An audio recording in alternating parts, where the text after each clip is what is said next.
Lockdown के नियमों के पालन करवाने के नाम पर किस तरह से अधिकारी मनमानी कर रहे हैं, किस तरह से ऑन स्पॉट सजा दे दी जा रही है, किस तरह से मारपीट की जाती है, सब लॉकडाउन के नाम पर हुआ। ऐसा लगता है कि लॉकडाउन के नाम पर सड़क पर सरेआम पिटाई करने का लाइसेंस मिल गया हो।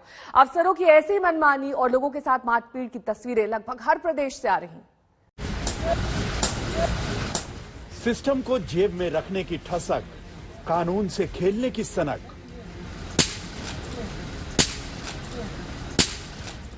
रुआब ऐसा कि जहां खड़े हो जाएं वहीं दरबार लग जाए। भारत के ऐसे लोग साहेब कहलाते हैं और वो माई बाप कहलाने का भी शौक रखते हैं।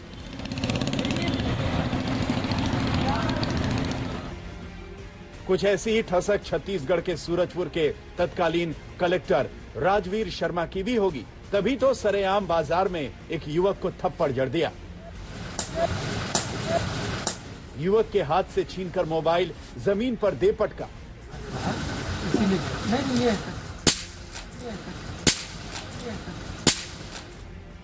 इतने से दिल नहीं भरा तो अंगरक्षकों से डंडे बरसवाने लगे।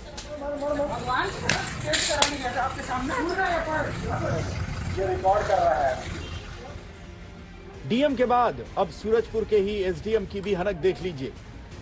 छूटते ही हाथ छोड़ने का शौक रखते हैं। 3 मई को पश्चिमी त्रिपुरा जिले के तत्कालीन डीएम एक मैरिज हॉल में घुसकर दूल्हे, पंडित और शादी में शामिल मेहमानों के साथ अभद्र व्यवहार करते देखे गए। सोशल मीडिया में वीडियो वायरल हुआ तो डीएम साहब नप गए। युवक को थप्पड़ मारने वाले सूरजपुर के डीसी को भी हटा दिया गया है। दोनों ही मामलों में सोशल मीडिया में भारी विरोध और आलोचना के बाद कार्रवाई हो गई।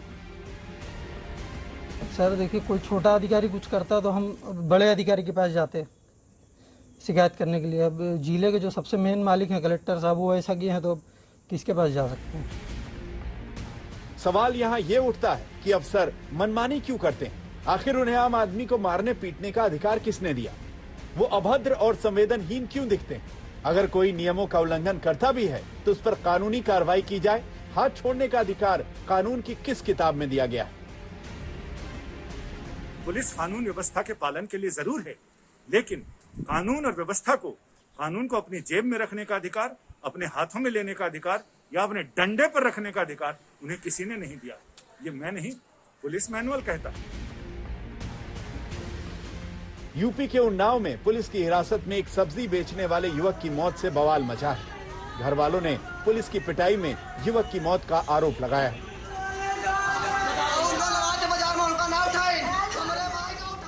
आरोपी पुलिस वालों पर कार्रवाई करने के लिए परिवार को शव के साथ धरना देना पड़ा। तब जाकर 2 सिपाहियों और 1 होमगार्ड के खिलाफ हत्या का मुकदमा दर्ज कराया गया। परिवार का आरोप है वर्दी की गर्मी ने एक गरीब सब्जी वाले की जान ले ली। क्या नाम है आपका? कहाँ रहते हैं आप? अच्छा, ये जो जिस बच्चे की मौत हुई है ये कौन है आपका? मेरा भाई बेसन। क्या हुआ था, कैसे इसकी मौत हुई? पुलिस वाले आए का मारी और थाने में ले गए। नहीं, कहाँ से ले गए? कहाँ से? बाजार से। क्या कर रहा था बाजार में? बाजार में बैठा था, सब्जी लगाया था। हाँ। और भी और लोग भी बैठे थे। हाँ। वो सब भाग गए थे। तो इसका पकड़ीन। हाँ। तो उसका मारिन भी। हाँ। फिर थाने में ले गए इसको। लखनऊ पुलिस पर लॉकडाउन के दौरान एक युवक से मारपीट और 1500 रुपए छीनने का आरोप है। पुलिस की पिटाई का सीसीटीवी फुटेज वायरल हो रहा है।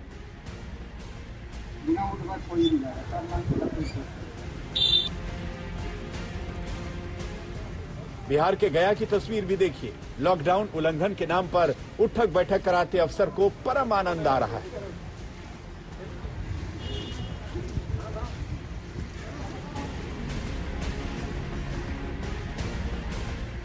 शहर में घूम घूम कर किसी को भी धमका रहे हैं, किसी की पिटाई करा रहे हैं।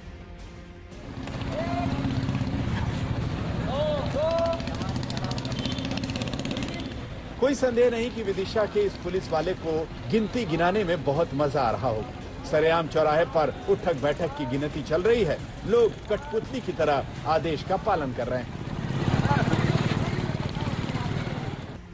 सवाल इसी तानाशाही पर, क्या अफसर अपने अधिकारों का बेजा इस्तेमाल करते हैं? क्या लोगों को जानबूझकर बेइज्जत किया जाता है?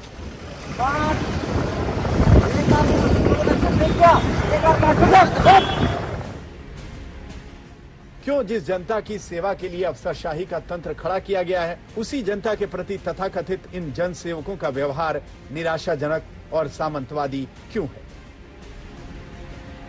उनका उल्लंघन कर रहे हैं, तो उसमें यदि उनका ऐसा अपराध है जो कि एपिडेमिक डिजीज एक्ट के तहत यदि संज्ञेय है, FIR होने लायक था, तो उसमें FIR किए जा रहे हैं। जहां ऐसा समझ में आता है कि इनको जुर्माना दिया जाना चाहिए, वहां उन पर उचित प्राधिकार द्वारा जुर्माना भी किया जा रहा है। नहीं कर रहे हैं, उनके विरुद्ध 188 की FIR करके सख्त कार्रवाई की जा रही है, जिससे हमारे देहात थाने में 35 कार्रवाई की गई है और 18 कार्रवाई शहर थाने में की गई है और ये निरंतर जारी रहेगी। लॉकडाउन के दौरान सरकार का आदेश है कि जरूरी चीजों पर पाबंदी नहीं होगी। जिनकी पिटाई की गई उनमें से किसी का मरीज अस्पताल में भर्ती था, कोई दवा लेने निकला था, कोई सब्जी खरीदने। अगर मान भी लिया जाए कि लॉकडाउन का लोग उल्लंघन करते हैं, तो ऐसे लोगों का बेशक चालान काटा जाए, बेशक मुकदमा दर्ज किया जाए। क्यों लोगों को अफसरों के अभद्र व्यवहार का शिकार होना पड़े? क्यों सरेआम सड़क पर तमाचा जड़ा जाए? कानून व्यवस्था को लागू करने के लिए पुलिस अगर किसी तरह के अत्याचार या बर्बर व्यवहार को अंजाम देती है, तो इसका मतलब पुलिस खुद भी कानून तोड़ती है और इस कानून को तोड़ने के लिए पुलिस के खिलाफ में भी वही मुकदमा चलाया जा सकता है और वही कानूनी कार्रवाई की जा सकती है जो एक आम नागरिक को कानून तोड़ने, कानून को अपने हाथ में लेने, किसी की पिटाई करने और अत्याचार और बर्बर घटना को अंजाम देने के लिए चलाया जा सकता है। वीवीआईपी कल्चर के खत्म होने की बात खूब सुनी होगी, लेकिन सच ये है कि पूरी प्रशासनिक व्यवस्था अघोषित नियमों से बंधी होती है। अफसरों का जबरदस्त नेक्सस काम करता है। राजनीतिक आकाओं के सामने जुबान दबाए नौकरशाह आम आदमी के सामने मानो शहंशाह के अवतार में रहते हैं। दिल्ली से संजय शर्मा के साथ आज तक ब्यूरो।